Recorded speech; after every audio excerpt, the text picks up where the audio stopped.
Cosmovisão Cristã. Hoje a gente vai falar sobre a cosmovisão cristã sobre o homem, falar um pouco de como a sociedade hoje e através dos tempos tem dado significado para a humanidade, né? E contrapor isso ao ensino da Bíblia. Vou fazer uma oração para começar. William, pode fazer uma oração para a gente, por favor?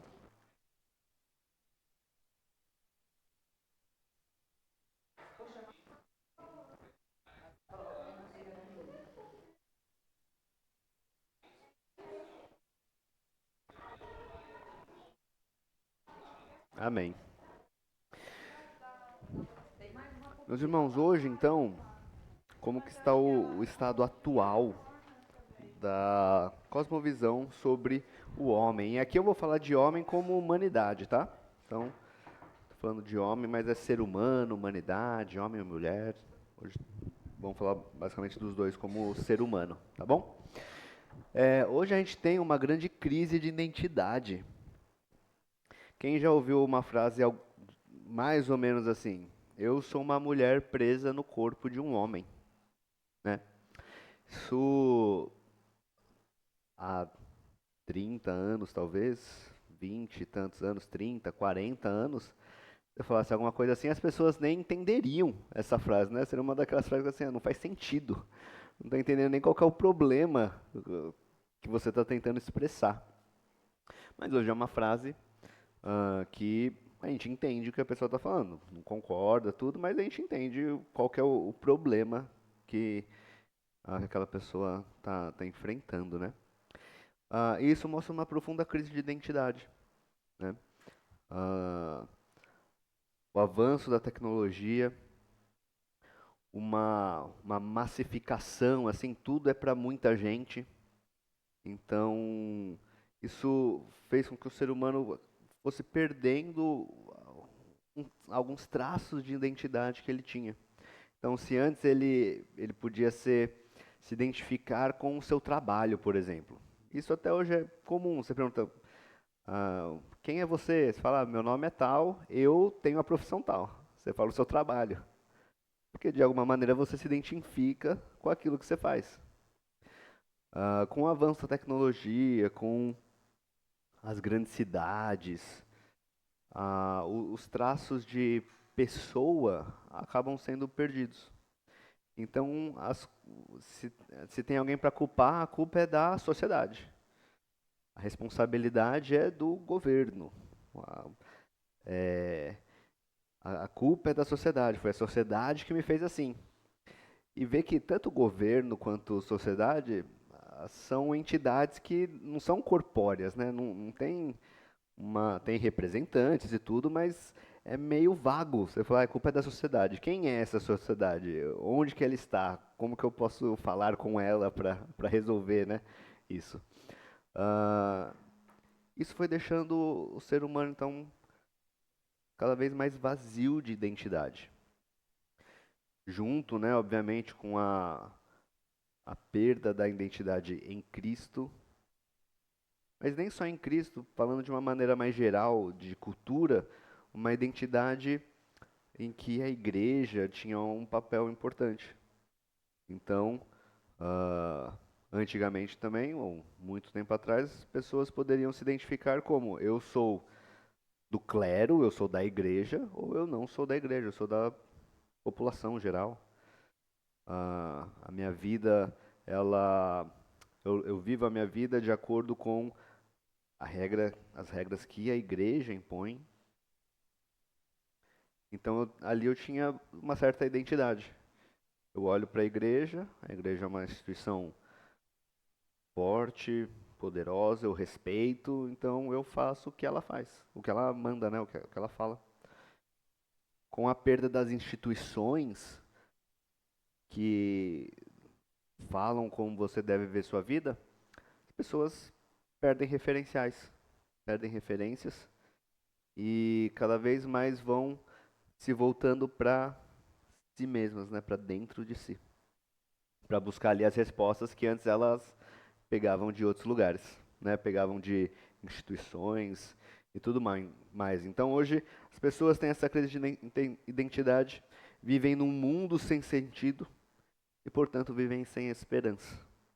E o principal objetivo de nós estudarmos cosmovisão é nós conseguirmos entender o mundo onde a gente vive e dessa maneira a gente conseguir dialogar com esse mundo, conseguir apresentar Cristo para esse mundo, conseguir, sabendo como as pessoas pensam, eu dar as respostas que as pessoas tanto precisam. Para a gente não ficar falando coisas que ninguém entende. Então é muito importante a gente entender a cosmovisão, para a gente ter uma cosmovisão cristã, nossa, mas também para a gente poder ter pontos de contato e fazer pontes com o mundo e mostrar então por que o Evangelho é a melhor resposta para as crises que eles têm. Então quando a gente ouve uma frase assim, eu sou uma mulher presa no corpo de um homem, claro que vem, às vezes, revolta, vem uma revolta contra isso, né? Nossa, como assim as pessoas estão vivendo dessa maneira hoje? E a Bíblia e tal? A gente tem que pensar um pouco mais profundo, assim. Qual que é a perspectiva que essa pessoa tem da vida, então? Se ela não acredita nem no corpo dela, se ela acha que o corpo dela está contra ela, qual é a esperança que ela tem? Quais são as dúvidas que ela tem que ela não crê no próprio corpo dela, que ela acha que o corpo dela está errado? Em quem que ela acredita, então? Né? E aí, então, apresentar Cristo tendo essa perspectiva, isso ajuda muito. Isso ajuda muito. Pessoas vão querer parar e ouvir, porque elas têm dúvidas. E elas estão angustiadas. Então as pessoas estão nessa crise de identidade, não creem, não acreditam nem mais no que elas veem, que é o próprio corpo. Então a sociedade foi buscando significado. E foi fazendo isso que a gente chama de reimaginar o eu. A igreja não pode mais falar quem eu sou, o trabalho não me delimita mais, não me define mais, a política não me define mais, eu tenho que ter alguma definição. Né? Onde que eu vou achar esse significado? Onde eu vou achar quem eu sou? E as pessoas então estão constantemente buscando essa resposta. Quem sou eu? Qual é o significado da minha vida? Qual é o significado de eu estar aqui hoje? E elas buscam essa resposta de uma maneira que é muito, não é algo pensado, não é algo intencional muitas vezes. Como assim? As pessoas não compram um livro que elas acham que vai responder as perguntas dela. Vou ler esse livro e vou me debruçar e tentar entender. A maioria das pessoas, onde que elas vão achar as respostas? Em lugares que elas não estão esperando. Num filme, numa música, em conversas com amigos, na cultura em geral. Então ela não para pensar, para refletir sobre si, mas ela vê um filme que ela vê ali um personagem que tem as mesmas dúvidas que ela, que ela se identifica, então assim, então ali eu estou achando uma resposta já para mim. Eu posso me identificar com esse personagem. O que acontece com esse personagem durante o filme? É isso que vai acontecer comigo também. E ali ela acha uma identificação e ali ela vai achando significado. E isso é importante, porque muitas vezes nós também consumimos a cultura sem um filtro. E aí acaba que a gente também começa a se identificar com coisas da cultura que estão erradas. Mas a questão é, as pessoas querem achar o seu significado, o que significa a vida dela, o que significa ela ser uma pessoa, ser um homem ou ser uma mulher. Na maioria das vezes, essa cosmovisão é formada de uma maneira involuntária, ou de uma maneira que não é muito intencional, de uma maneira acidental, vendo filmes, ouvindo músicas. As músicas contam as mesmas histórias de perspectivas diferentes, é daquele jeito que eu estou formando a minha mente. É daquele jeito que eu estou começando a pensar quem sou eu, qual é o significado do mundo, o que significa o que as outras pessoas pensam de mim. E nesse consumo, né, e a nossa sociedade é uma sociedade muito consumista, que consome muito entretenimento. No entretenimento, essas mensagens vão sendo passadas. E as pessoas acabam ah, formando, dando resposta, né, a essa pergunta, onde está o significado através dessas práticas. E então, hoje a gente tem essa cultura do autoconhecimento. Você tem que se conhecer, você tem que saber quem você é, você tem que saber qual é o seu significado. E como você tem que saber isso? Buscando dentro de você. Com a,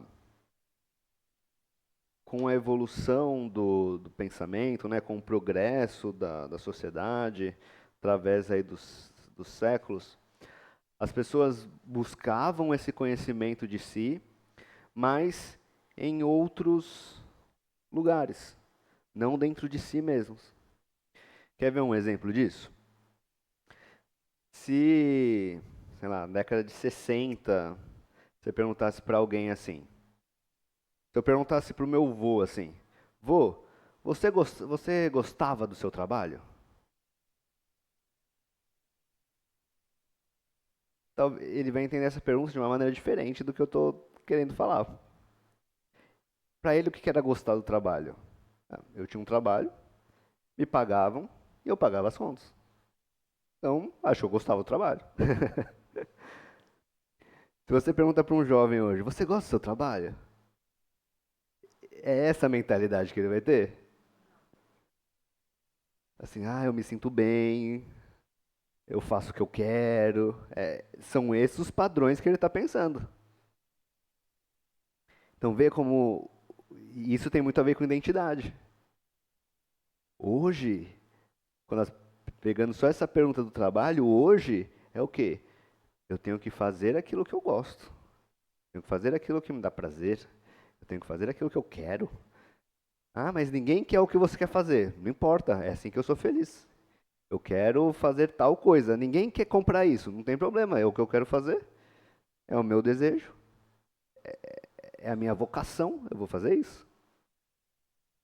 E antigamente, não, eu quero o quê? Sustentar minha família. Do jeito que for, se for um trabalho difícil, fácil, todo dia, dia sim, dia não, se eu gosto ou não, não importa, né? Porque elas se veem com papéis diferentes. As pessoas se veem hoje com papéis diferentes. E a gente vê claramente na história da humanidade onde que as pessoas buscavam esse significado. Então você tem lá antes de Cristo, ainda na Grécia Antiga, eles falam que o homem era um ser político. Então o que te definia era o seu status político. Se você é cidadão ou se você não é cidadão. Se você é cidadão, você tem um tipo de vida. Você é definido por aquilo. Você participa da polis, né? Você participa da cidade, você participa das decisões da cidade. Se você não é cidadão, você tem uma outra vida, com outra perspectiva. E a identidade primária, então, quando chegava assim, oi, tudo bem? Quem você é? Não estava perguntando o seu nome, estava perguntando se é cidadão ou não. Mais ou menos assim, né?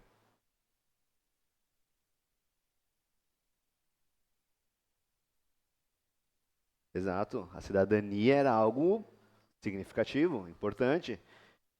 Você era definido, então, você é cidadão ou você não é cidadão.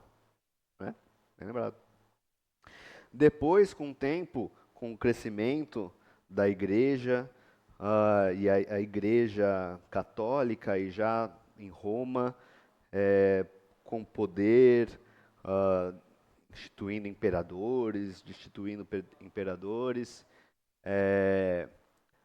Ela se torna o poder da sociedade, então todas as pessoas se definem de acordo com a igreja. Eu olho para a igreja, então eu sei quem eu sou. Eu sei o que eu tenho que fazer, eu sei qual é o meu trabalho no mundo. Se eu não estou na igreja, o meu trabalho é ser camponês, é trabalhar na terra. E a igreja, então, ia definindo quem você era, pelo que você podia fazer ou o que você não podia fazer. Ali você tinha uma definição de significado para a sua vida.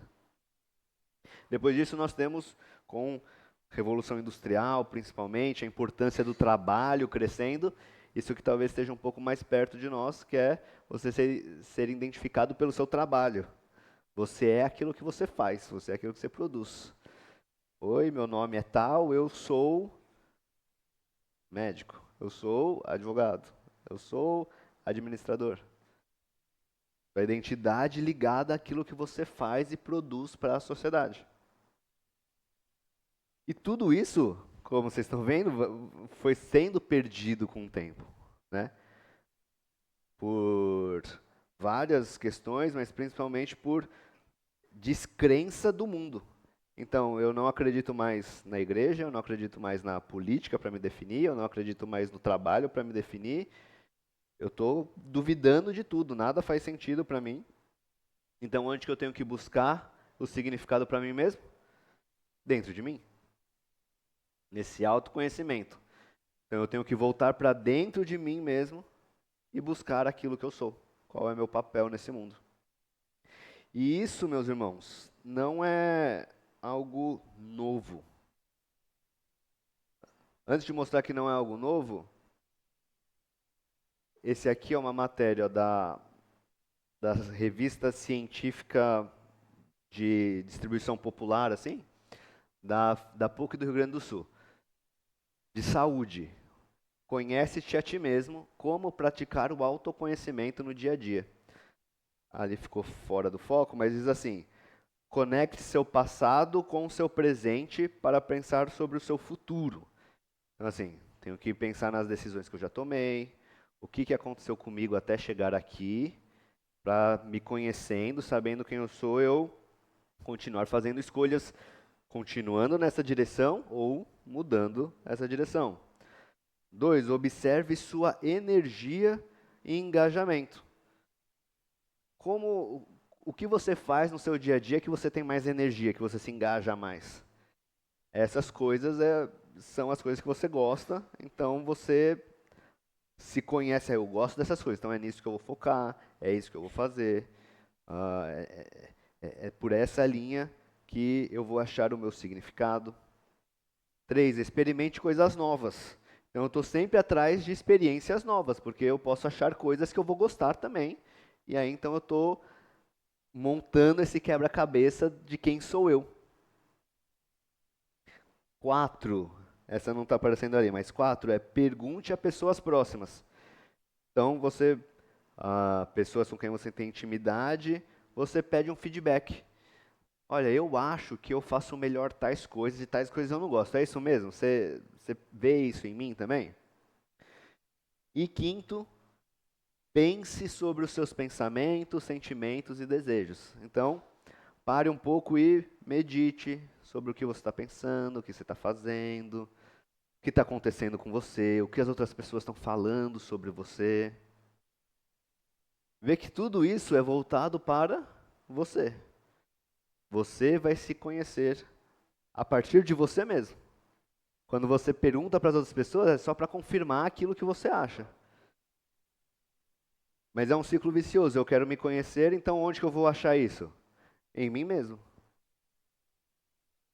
Eu volto para dentro de mim e ali eu busco o meu significado. E isso o que traduz muito isso para a gente. Não sei se alguém aqui já viu esse livro, Diário Estoico, ou alguns outros livros que tem nessa mesma linha. Tem um que é meditações estoicas, sabedoria com os estoicos, alguma coisa assim. Esse livro aqui, ele é o mais vendido na Amazon na categoria lá de autoconhecimento. O que é o estoicismo? O estoicismo era uma filosofia lá da Grécia que era exatamente isso. Conhece-te a ti mesmo, volte para dentro de si. A gente tem a visão da Grécia, né, da polis grega, né, quando na era de ouro da Grécia, mas depois isso ruiu e veio uma crise muito grande. E aí não tinha mais sentido as pessoas ficarem pensando sobre si de maneira política, porque não tinha mais política para fazer como tinha antes. Para onde elas se voltaram? Para dentro de si. A sociedade está em crise, não existe mais aquela sociedade que a gente conhecia. Onde que eu vou achar meu significado? Em mim mesmo. Vou voltar para o meu coração, ver o que me agrada, ver o que eu já fiz até aqui. E isso hoje sendo resgatado como uma maneira de autoconhecimento e de autoajuda até. Eu não sei como lidar com a minha vida, eu estou tendo muitos problemas, então eu tenho que me conhecer melhor e assim eu vou lidar melhor com a minha vida. E tudo isso, então, meus irmãos, leva a gente hoje para ter o homem olha para si mesmo e tem alguns sociólogos chamam de individualismo expressivo. Se a gente já falou de um homem que era político, um homem religioso, um homem econômico, hoje a gente pode falar de um homem psicológico. Um homem que ele quer se definir a partir dele mesmo, a partir das suas próprias convicções. E a prioridade é o quê? Satisfação pessoal. Eu sou quem eu me sinto bem sendo. Se eu me sinto bem de tal maneira, esse sou eu. E então é totalmente um individualismo e expressivo porque eu tenho que mostrar isso. Eu tenho que viver dessa maneira, eu não posso esconder quem eu sou. Eu tenho que mostrar para os outros que eu sou isso, de maneira autêntica, para ser verdadeiro comigo mesmo. Só sou verdadeiro comigo mesmo se eu vivo quem eu sou. E se eu descobrir que eu sou X, é isso que eu vou ter que mostrar para todo mundo. E aí, então, a gente, pensando dessa maneira, a gente consegue começar a entender aquela primeira frase que a gente viu. Eu sou uma mulher presa num corpo de um homem. Como que a pessoa consegue chegar nessa conclusão? Olhando para dentro de si, olhando para as coisas que gosta mais ou que gosta menos, sendo influenciada pela cultura a todo momento, ela chega a uma conclusão. Eu sou uma mulher. Mas ela olha para o corpo e ela fala, eu não sou uma mulher, eu sou um homem. Mas em quem que ela confia? Nela mesma, no coração, no ser psicológico. Eu me convenci de que eu sou uma mulher, então até o meu corpo deve estar errado. Qual que é a solução para tudo isso? Eu sou uma mulher, mas estou presa num outro corpo, num corpo de um homem. Mas isso tudo vai na...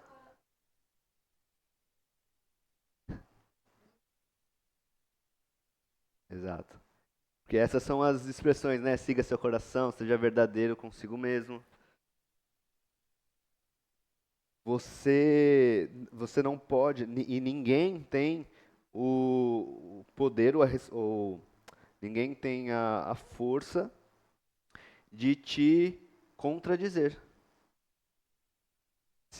Ninguém tem capacidade de contradizer. Se alguém diz algo para você, você fala assim, não, mas eu sinto diferente. Então, se alguém diz, não, você está errado nesse seu pensamento, você fala, como assim? Eu estou pensando isso. Preconceito.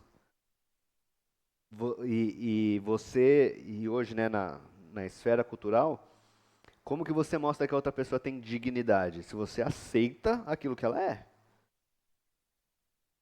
Se você não aceita, para a cultura é assim, você não está achando aquela pessoa digna. Você não está tratando aquela pessoa como humana. E tudo isso parte de um homem sem sentido, sem significado, ficou vazio e está em busca de significado, está em busca de sentido. Ele quer saber quem ele é. E ele quer alguma coisa para acreditar. Hoje, onde que as pessoas acreditam, né? No que as pessoas acreditam? Em si mesmas, as suas próprias conclusões. São as minhas conclusões, meus pensamentos, que mostram quem eu sou verdadeiro. Mas elas vivem numa tensão. Elas não conseguem ser tudo aquilo que elas querem ser. Porque tem a natureza humana que elas não conseguem mudar. Então, trazendo para esse exemplo, ainda lá do começo da aula, a pessoa fala, eu sei, eu cheguei nessa conclusão de que eu sou uma mulher, mas eu olho para o meu corpo e eu vejo que eu não sou uma mulher. Vê que existe uma tensão, então. Ela quer a liberdade de ser o que ela quiser, mas tem uma natureza humana que vai contra aquilo, tem a realidade que vai contra aquilo. E as pessoas, então, nessa tensão, é onde elas se acham assim, perturbadas, com problemas, porque elas acreditam tanto nelas mesmas que, como assim? Existe algo que não deixa eu ser quem eu quero ser. E elas vão pressionando isso cada vez mais, essa natureza. Então, essa mulher que se sente presa, né, esse homem que chegou à conclusão de que é uma mulher presa num corpo de um homem, ela vai querer fazer cirurgias para mudar o corpo dela, tomar hormônios para mudar o organismo dela, mas tudo isso é ela querendo abafar a natureza de quem ela é, a natureza humana que está nela mesma, de maneira artificial mudar aquilo que é natural. Não consegue, não consegue.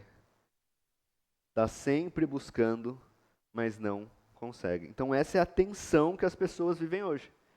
Elas querem ter a liberdade de fazer qualquer coisa, mas a natureza de quem ela é como pessoa, impede, não é possível você fazer isso. Então essa é a tensão das pessoas hoje, da cosmovisão sobre o que é a humanidade hoje. Até aqui, alguém tem algum comentário, alguma pergunta?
Sim.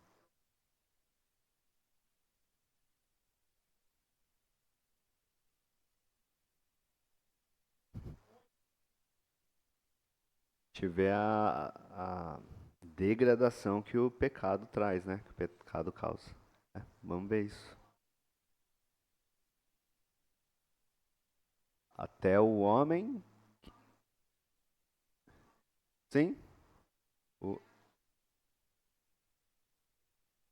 Sim, exato. Exato. Meus irmãos, até aqui a gente só quis fazer um diagnóstico de como as coisas estão hoje. E agora a gente vai para a segunda parte da aula, que é o homem segundo a palavra de Deus.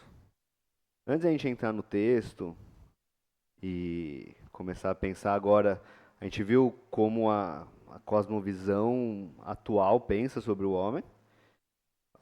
E agora a gente vai começar a ver o que a Bíblia fala sobre o homem. Mas antes da gente ir para o texto, eu quero que você pense 2 minutinhos aí, se puder escreva no celular, alguma coisa. Para você definir o que é o homem.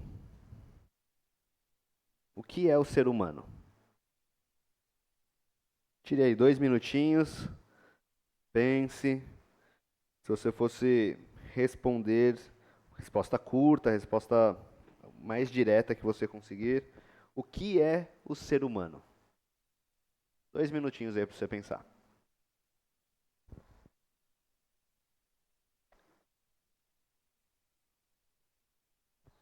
Se quiser conversar com quem está do seu lado, trocar uma ideia.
Quem pode compartilhar com a gente aqui o que escreveu?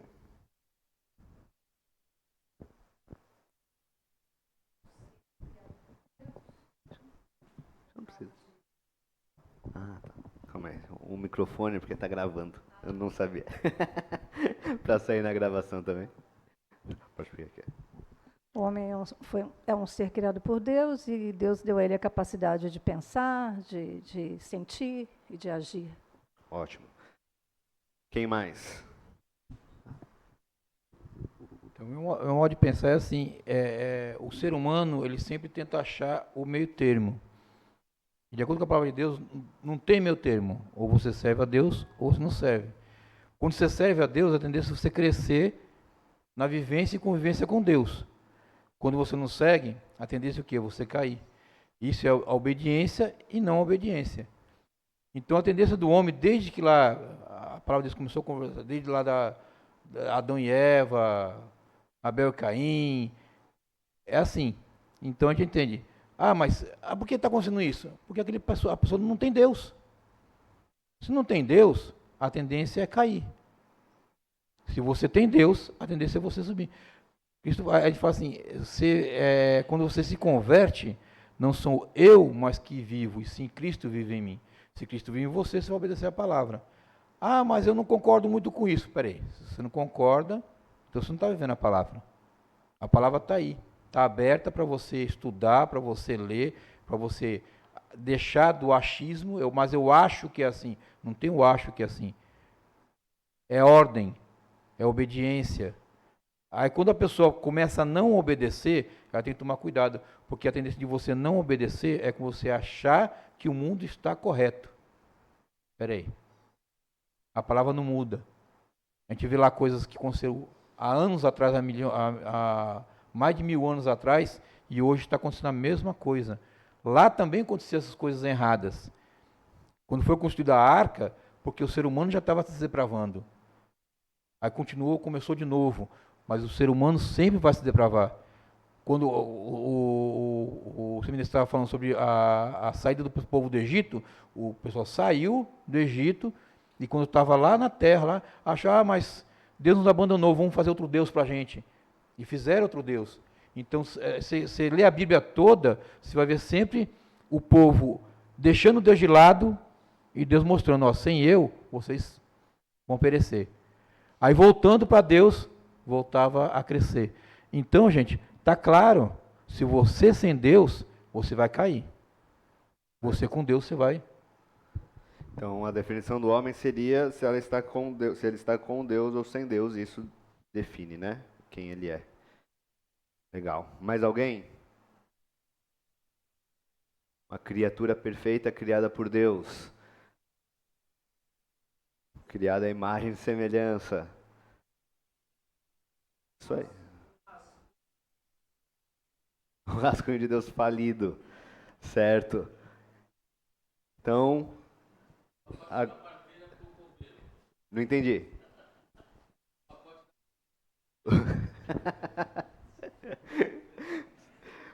O homem segundo a palavra de Deus. E são essas definições.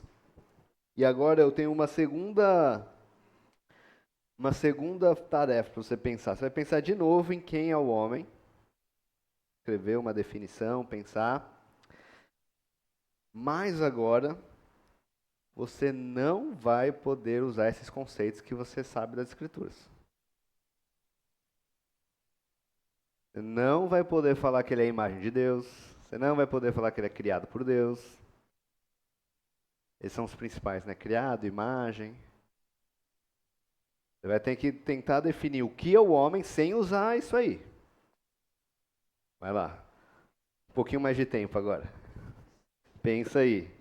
Como você definiria o homem sem isso que eu sei que você já conhece da palavra de Deus?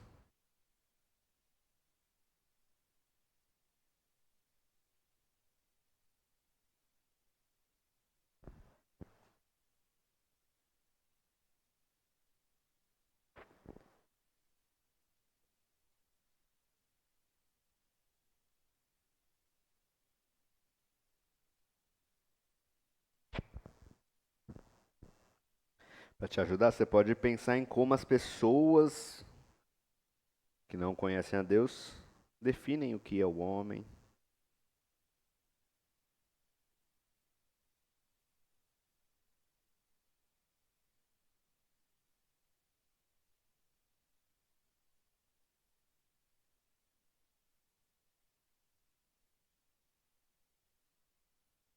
Pode, Zé? O, o ápice da evolução. Uma maneira que existe uma definição de homem assim. Um ser pensante.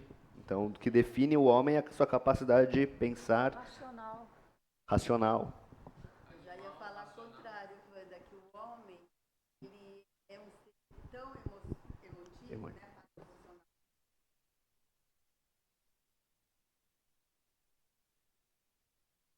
Então, um homem, ser racional, ali um homem é um ser mais psicológico, mais emocional, certo? Que mais? Alguém tinha falado também ali. Um ser racional, mas que suas atitudes são irracionais, é isso? Quem mais?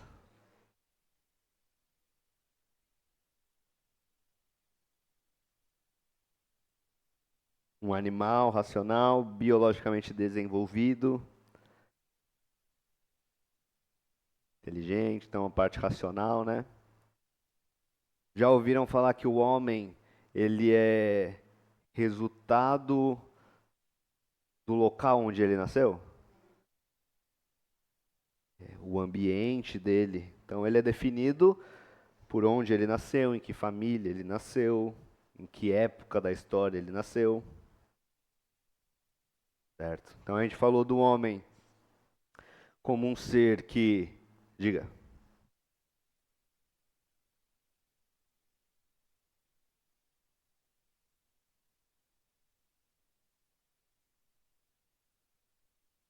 Então, definição de homem baseado naquilo que ele sente.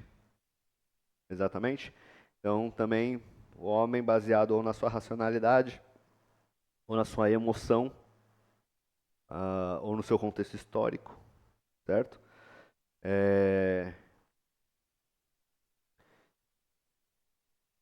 Já ouviu falar do homem sendo aquilo que ele produz?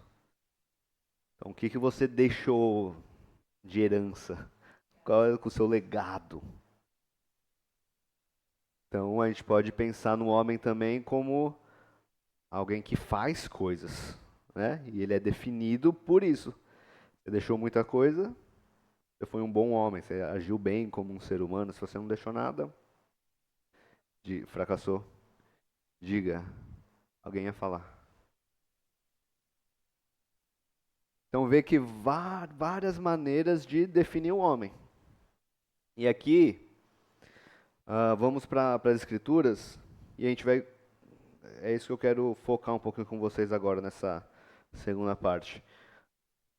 Sobre essas definições que a gente deu de homem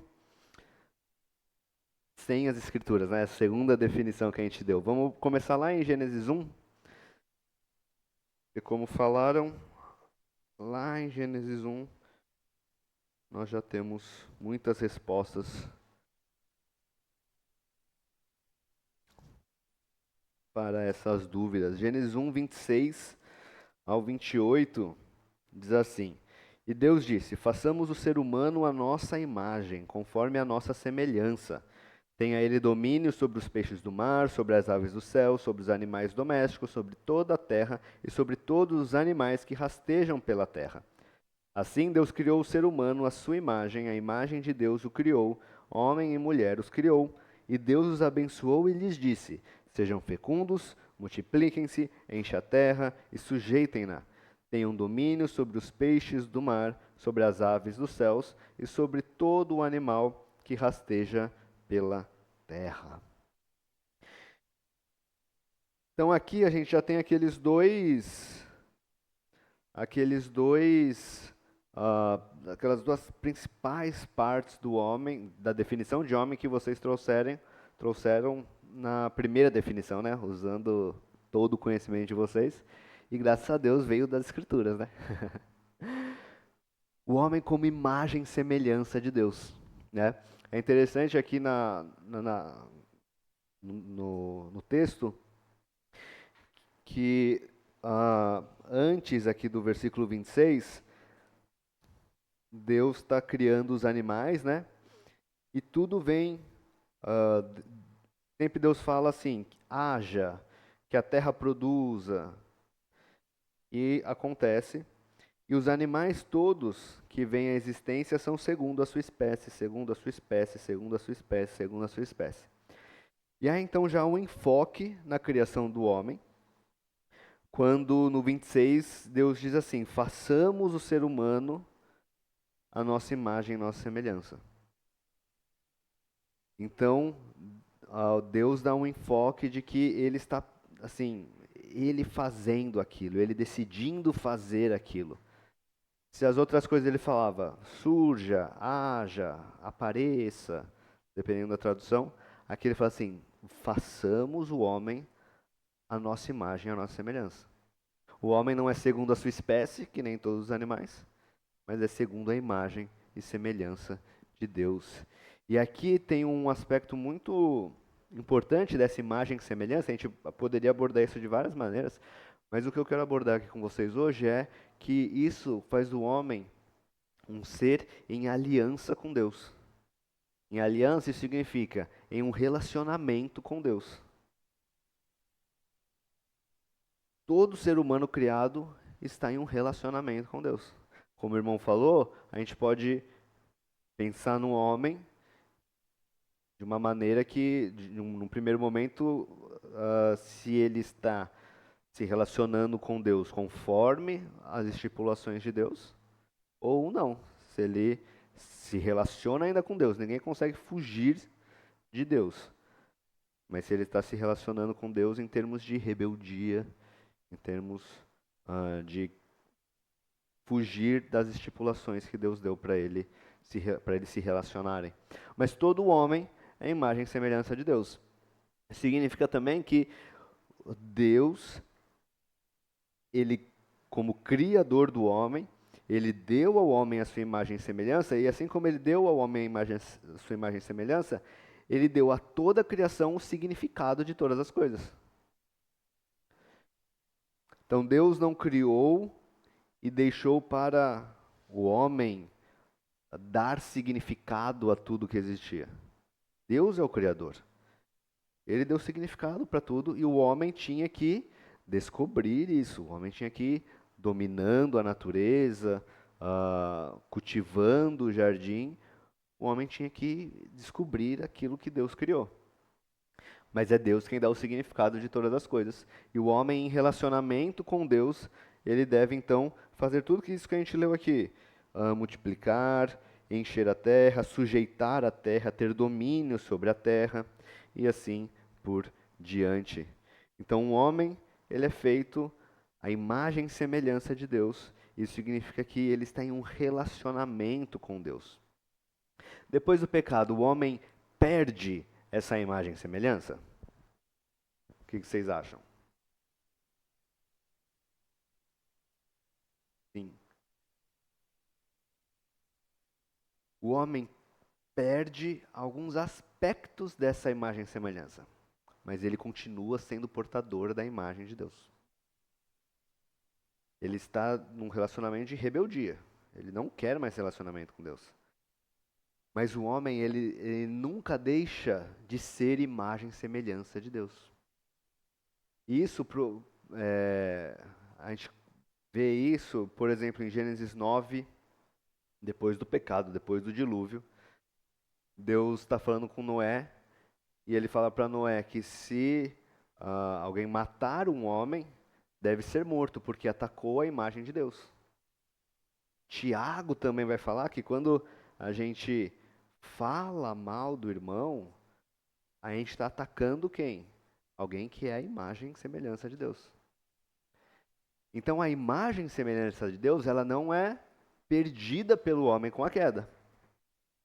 Ela é desfigurada, ela é comprometida, ela é deturpada, mas ela nunca desaparece do homem. Isso significa, então, que todo homem, mesmo os mais pecadores, eles ainda carregam a imagem de Deus. Isso significa que, em alguma medida, eles ainda estão em um relacionamento com Deus. Eles estão fugindo desse relacionamento, eles querem quebrar esse relacionamento, eles querem quebrar todas as algemas que eles acham que têm para ter a liberdade. Mas ele ainda carrega a imagem de Deus. Ele ainda carrega a imagem de Deus. O homem, quando ele é, então, regenerado pelo Espírito Santo, a imagem de Deus, ela é restaurada. Então, coisas que foram perdidas com o pecado, são restauradas. Conhecimento de Deus, a santidade, a justiça. Esses são 3 elementos que foram perdidos com a queda. O homem perdeu a santidade, perdeu o conhecimento de Deus que ele tinha. O homem perdeu a sua justiça, não era mais alguém justo, como era Adão. Ele perdeu tudo isso. E quando que isso é restaurado nele? Quando ele é regenerado. Então, quando ele é regenerado, é ele nascer de novo. A imagem de Deus é restaurada nele. Ele é uma nova criatura. Então, isso é importante para a gente saber, por conta daquilo que eu falei lá, da importância de a gente saber cosmovisão. Para falar com os outros. Para evangelizar, para explicar, para dar razão da nossa fé. Porque do outro lado, às vezes a gente está só pensando em alguém que é contra Deus e que é um inimigo da fé. E ele é isso mesmo, tudo bem, ele é isso mesmo. Mas ele é um ser humano à imagem de Deus. Se você não acredita nisso, você está concordando com ele, porque ele não acredita em Deus. Ele acha que não tem nada a ver com Deus. Mas por que você quer evangelizá-lo? Porque você quer que a imagem de Deus seja restaurada nele. Você quer que ele caia em si, veja o pecado, seja restaurado, então e venha aqui com a gente adorar a Deus. Não é essa a função da evangelização, da missão? Que mais pessoas adorem a Deus. Então, quando a gente está falando com as pessoas, isso tem que estar na nossa mente. É alguém que tem a imagem de Deus. Caída, deturpada, manchada, mas não perdeu, porque ele ainda é um ser humano. Segundo lugar, o homem é feito com corpo e alma. Então há uma unidade nessa criação de Deus. Corpo e alma. O homem é os dois, numa unidade. Elas interagem, corpo interage com a alma interage com o corpo, mas o homem é feito nessa unidade. Então, isso é importante porque lembra que quando a gente estava citando aquele exemplo da mulher presa no corpo de um homem e tal, o que as pessoas fazem hoje? Elas separam. Meu corpo é uma coisa, o eu interior, o eu verdadeiro é outra coisa. Tem uma autora cristã muito importante nessa área, chama Rosaria Butterfield. Ela era se eu não me engano, a área dela é de literatura ou letras. Ela era professora universitária nessa área de linguística, lésbica, vivia com uma mulher, ativista, tudo mais. E ela foi evangelizada por um pastor e hoje ela é uma bênção, é casada com um pastor, tem livros sobre até toda essa trajetória dela, né? Mas uma das coisas que ela fala que ajudaram a ser descontaminada, assim, né, com todo um pensamento, é olhar para si mesmo. Mas meu corpo diz que eu sou outra coisa. Meu corpo mostra para mim que é outra coisa. Mas antes ela desprezava o corpo. O corpo não é nada. O meu coração é o que me guia. O meu corpo é um acessório. E muitas vezes a gente faz isso quando a gente fala assim, não, o que importa é a alma. O corpo vai morrer mesmo. Vai morrer, mas vai ser restaurado, vai ser ressuscitado. Então nós fomos feitos carne e osso, ó, é corpo e alma. Corpo e alma. Mas na tradição reformada, na teologia reformada, a gente tem na identidade do homem uma imagem muito importante, que é a do coração. A do coração como sendo o centro do homem. O foco ali de toda a identidade do homem, de quem o homem é, do seu relacionamento com Deus, tem uma imagem na Bíblia, isso, que é a imagem do coração. Vamos abrir em alguns textos que vão nos ajudar nisso? Provérbios 4,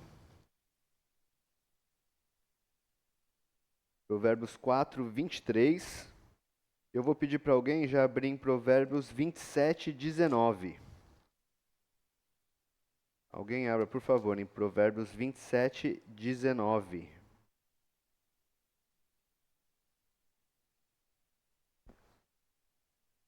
Quatro 23. Alguém achou 4:23? Pode ler, por favor.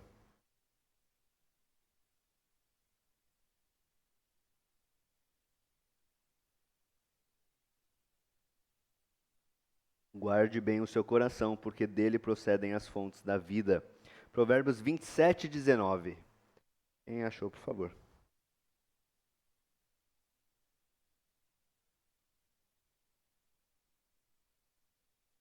Vê que o coração, então, é o espelho do homem, no sentido de reflete o homem. Quem o homem é? Onde você acha quem o homem é? O coração. O coração reflete a identidade do homem. E do coração partem vários aspectos que a gente citou aqui, partem do coração. Alguém abra, por favor, em João 14, 1. João, Evangelho de João, capítulo 14, verso 1.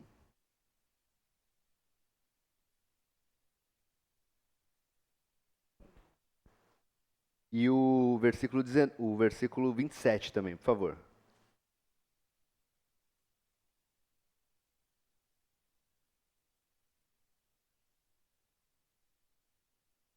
Então vê que aqui ele usa o coração com sentido de emoção. Não se turbe, não se atemorize, eu te dou a minha paz. Não tenha medo no seu coração.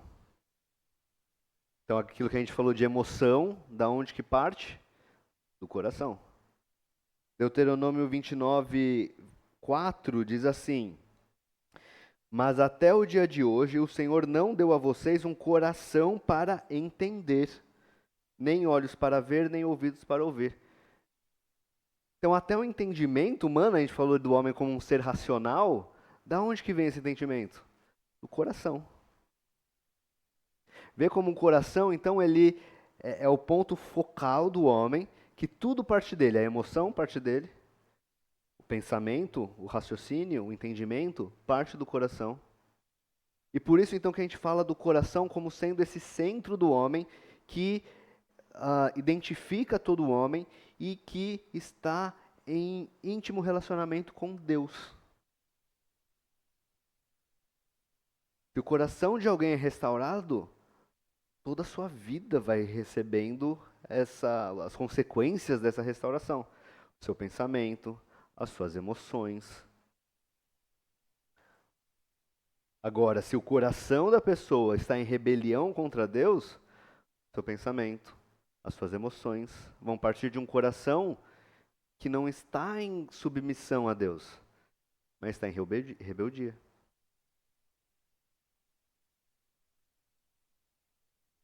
Vou só pular alguns aqui para a gente ir mais para frente. E alguns autores, então, reformados, eles falaram assim, eles olhavam para essa diversidade do homem e eles falavam, mas o homem é um ser racional. Nós temos pensamentos e raciocinamos. Isso nos torna muito diferentes de animais, por exemplo. Mas o homem também é um ser emocional. Ele também tem emoções. As emoções influenciam no pensamento dele. Mas o homem ele também é um ser econômico. O que ele faz, o que ele produz, como ele administra os bens e administra as coisas, é uma característica do homem também. Mas o homem também é um ser histórico. A gente é diferente de quem vive hoje mesmo em outro lugar. A cultura onde a gente vive tem uma influência na gente. Os cristãos do Brasil são diferentes dos cristãos da África. E não necessariamente questões de pecado da cultura, mas porque eles vivem em momentos diferentes, em lugares diferentes, têm expressões diferentes. Isso faz parte do próprio ser humano. E aí então eles pensaram assim, tá, o homem ele é muitas coisas. Ele tem vários aspectos, ele tem várias partes, vamos falar assim, mas vários aspectos. Mas ele é um só. Ele é uma unidade. Você não é um homem no trabalho, um homem na casa, um homem na igreja, você é uma pessoa só. E todas as áreas onde você atua, uma influencia na outra. Você não deixa de ser você. Então eles usaram, um autor específico, chama Hermann Dorvert, ele usou essa imagem para falar disso. Que não só o homem, mas toda a criação, ela vem como uma luz branca sendo revelada por Deus. Mas ela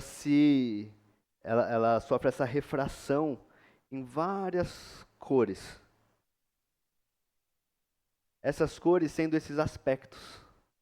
Então o homem é um só, mas ele tem um aspecto em que ele é um ser social, ele tem um aspecto em que ele é um ser histórico, ele tem um aspecto em que ele é um ser racional, ele é um ser emocional, psicológico, ele é um ser é político, ele tem uma atuação política. Então eles usaram essa imagem para tentar mostrar a unidade do homem e ao mesmo tempo a sua complexidade. O homem ele é uma coisa, mas ele tem muitos aspectos, assim como a criação de Deus. E ele separou, não vamos passar em tudo não, mas só para a gente entender esses aspectos. Ele fala assim, ó, por exemplo, o homem tem um aspecto que é físico. E nós somos um corpo físico, certo? Dá para você falar assim, eu sou eu mesmo sem o meu corpo? Não tem como. Você tem um aspecto físico.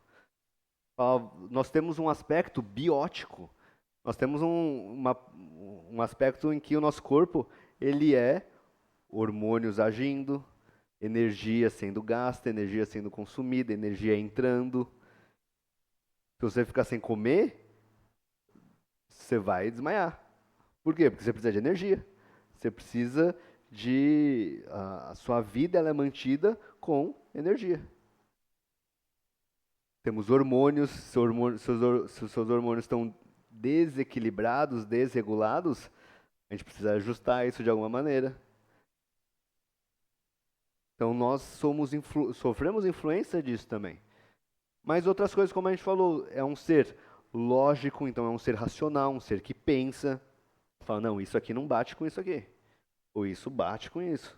Um ser social, então o homem sempre busca fazer associações, sempre busca um grupo para fazer parte dele.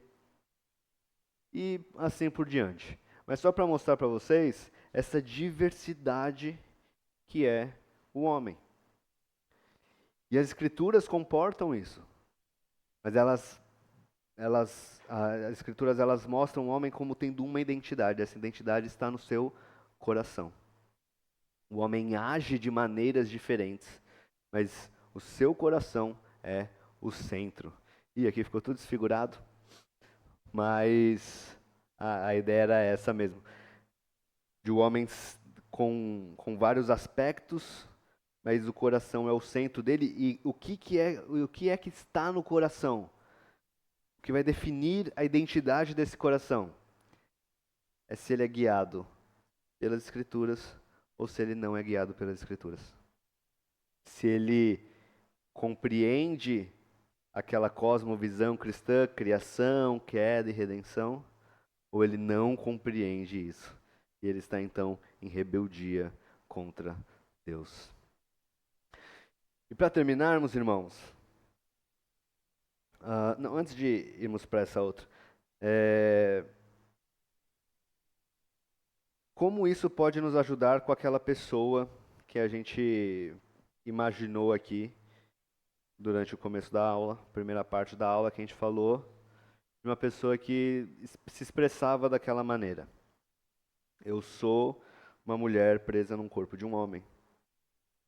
Como que entender a unidade do homem e a sua complexidade nos ajuda a conseguir estabelecer uma ponte, então mostrar para ela o Evangelho.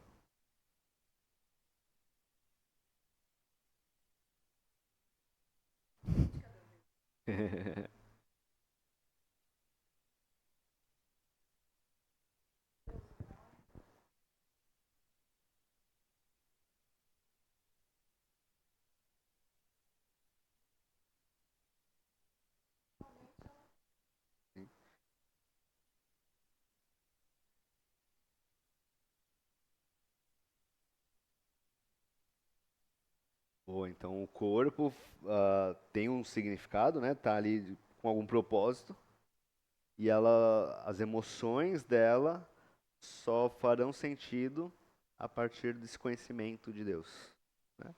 Legal. O que mais? Alguma outra maneira?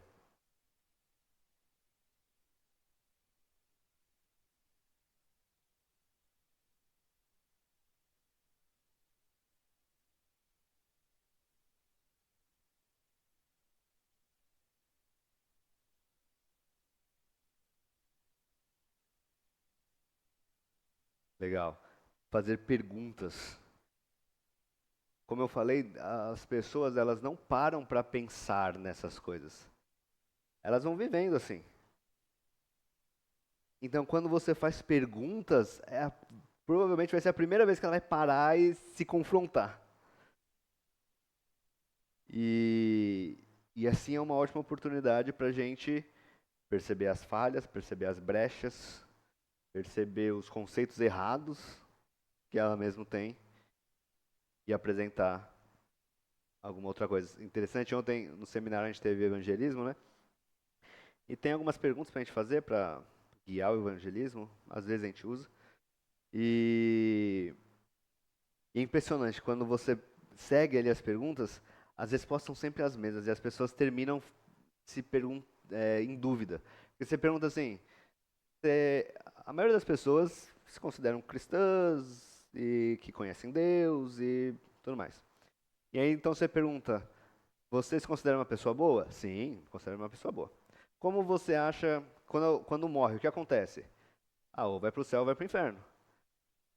E como você acha, e quem julga isso? Deus. Deus.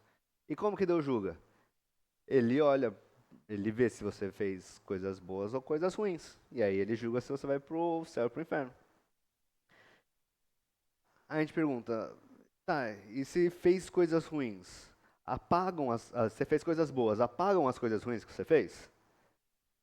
Não, às vezes dá um exemplo, outro não. O que eu fiz de errado não é compensado pelo bem que eu fiz. O que eu fiz de errado foi errado. E tem as consequências e tudo mais. Aí você pergunta, tá, então se você estivesse nessa situação, você tem coisas ruins? Tenho. Quem faz coisas ruins tem que pagar e vai pro inferno. Sim. E você vai pra onde então? Então, ué, nunca tinha pensado assim. Eu me considerava uma pessoa boa, porque eu fazia coisas boas. E aí então eu vou pro céu. Mas eu sei que as coisas boas que eu faço não apagam as coisas ruins que eu faço. Então, se eu estou seguindo essa minha lógica, eu não vou pro céu, eu vou pro inferno. E é impressionante que você percebe que as pessoas não pararam para pensar nisso. Elas vão pegando conceitos e vão, mas nunca parou para pensar que para aplicar a ela mesma aquilo. E aqui nesse caso, falando de cosmovisão, é exatamente isso. Pessoas vão sendo formadas pelos pensamentos de outras pessoas e acabam não pensando sobre aquilo. Então, fazer perguntas é extremamente importante, porque faz a pessoa refletir e te ajuda onde você vai entrar, né? Diga, Paulo.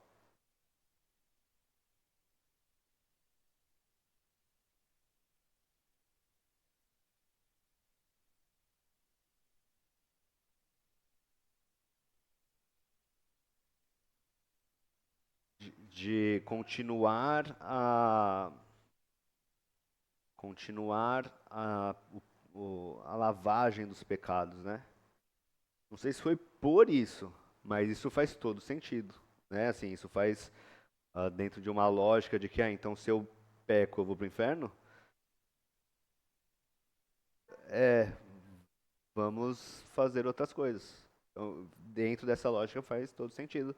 Tem um local depois da vida em que os seus pecados ainda vão sendo expiados e ainda vão sendo lavados, né?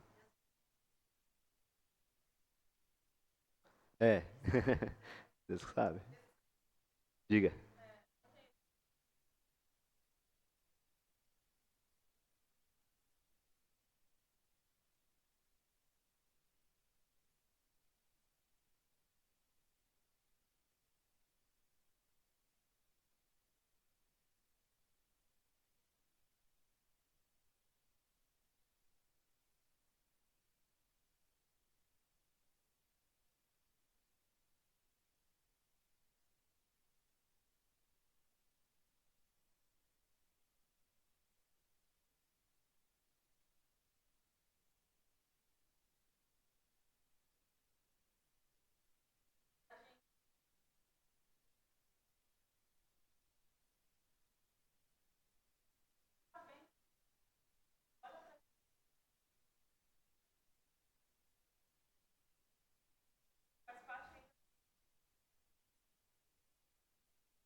Exato.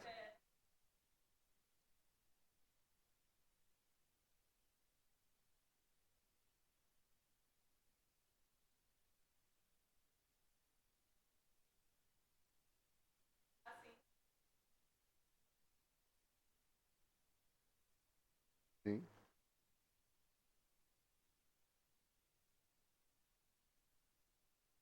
Exato, exato. Entender que é pela graça de Deus, né? Nos coloca numa posição de que nós não podemos proferir esses julgamentos de cima, né? Assim como se fôssemos superiores a alguém e, nossa, eu consegui sair dessa situação. Não, né?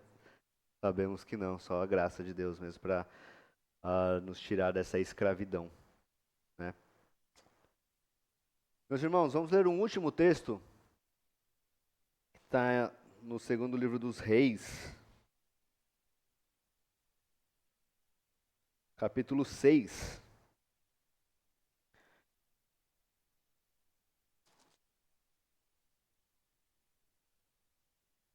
Para a gente lembrar que a vida cristã, então isso envolve, né, obviamente, a doutrina do homem, o que é o homem.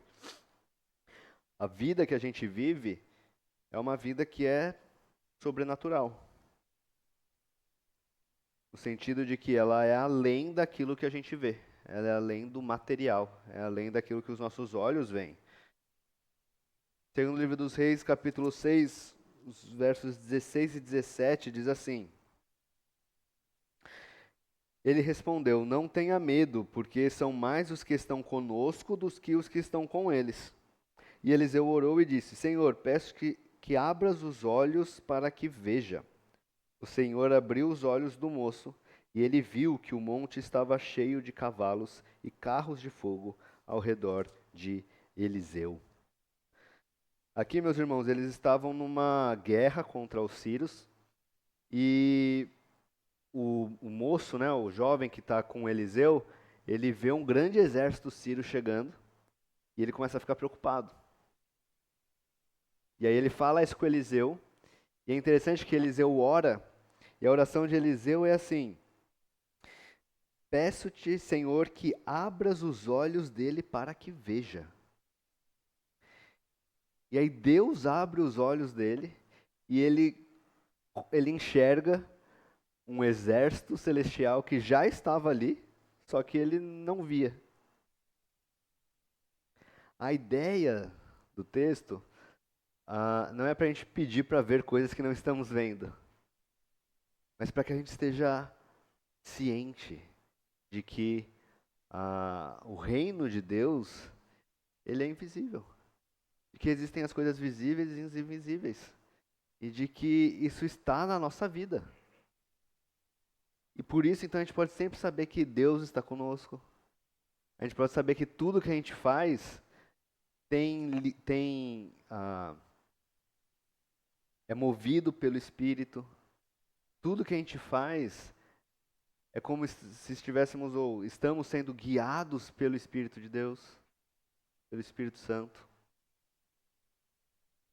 Então, a vida cristã, ela é além daquilo que a gente vê.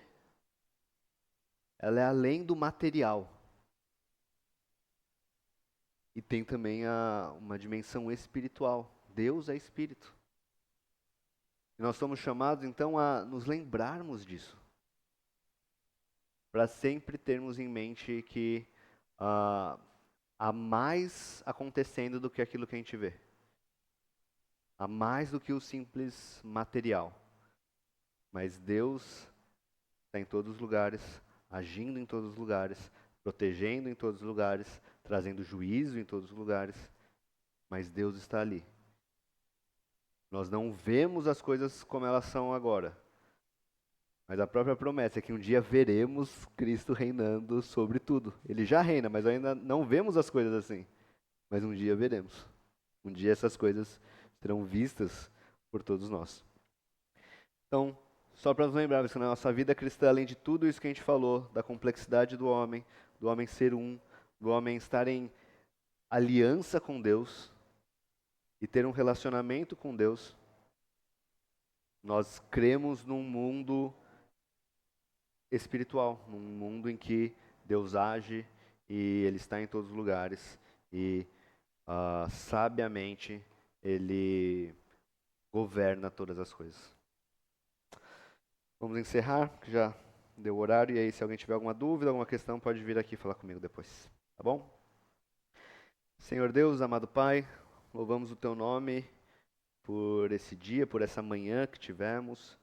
Pedimos que o Senhor aplique essa Tua palavra no nosso coração e que assim possamos, ó Pai, ser servos fiéis do Senhor e alcançar o nosso próximo com graça, com misericórdia, com amor, assim como fomos alcançados por Ti. Que o Senhor nos dê entendimento, nos dê sabedoria, que o Senhor nos dê palavras, ó Pai, e nos ajude a mostrar que a Bíblia tem as respostas que o mundo precisa, que nós somos alcançados por Cristo Jesus e que todo aquele que confessa o nome de Cristo como Senhor e Salvador pode viver essa transformação também em sua vida e que assim possamos ser sal e luz dessa terra, Pai, possamos brilhar o Evangelho por onde quer que estejamos. Que o Senhor continue formando a nossa cosmovisão cristã, que o Senhor continue, ó Pai, nos ensinando a olhar para o mundo segundo a Tua palavra, pensando, ó Pai, os pensamentos do Senhor, vivendo de acordo com a Tua lei. Ajuda-nos nisso, ó Pai, nós te pedimos, em nome de Jesus. Amém. Meus irmãos,